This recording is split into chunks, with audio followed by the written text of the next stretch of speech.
ભરૂચની વાત જંબુસરમાં ખાતર માટે ખેડૂતોની લાંબી કતારો। વહેલી સવારથી જ વિતરણ કેન્દ્ર પર લાગી છે લાઈનો। મોટી સંખ્યામાં ખેડૂતો ખાતર લેવા પહોંચ્યા। ભીડ વધતા વિતરણ કેન્દ્ર પર પોલીસ બંદોબસ્ત ગોઠવાયો।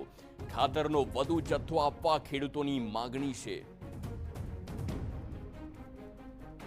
આ ભાજપ સરકારને ખોબલે ખોબલે આ ખેડૂતોએ વોટ આપ્યા છે, તો હવે આ ભાજપ સરકારને એના અહીંયા જંબુસરના જે કંઈ આગેવાનો છે તે ખાતરનો બીજો ધંધો બંધ કરીને આ ખેડૂતોને ખાતર મળે એ રીતની વ્યવસ્થા કરે।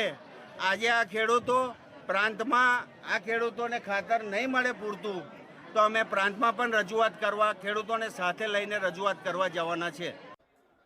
જંબુસર તાલુકા સંઘના મેનેજરે કહ્યું કે હાલ 2000 બેગ ખાતરનો સ્ટોક ઉપલબ્ધ છે અને દરેક ખેડૂતને ખાતર મળી રહે તેવો અમારો પ્રયાસ છે, એટલે ટોકન સિસ્ટમથી અમે ખાતરનું વિતરણ કરી રહ્યા છીએ।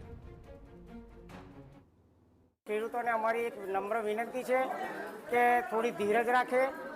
સરકાર તરફથી જે કંઈ જથ્થો મળશે અમે ખેડૂતોને સમયસર પૂરો પાડીશું અને સરકાર અમારી જોડે છે, પરંતુ 10 દિવસથી કદાચ નવો સપ્લાય આવ્યો નહીં અને ખેડૂતોને ખેતી માટે વરસાદ બી સારો હોય, ખેતીને ખાતરનો ઉપયોગ કરવાનો હોય, એટલે અમારા પ્રયત્નો એવા છે કે દરેક ખેડૂતને મળે તેવી રીતના અમે આયોજન કરીશું અને આજે અમે ટોકન પદ્ધતિ આપેલી છે।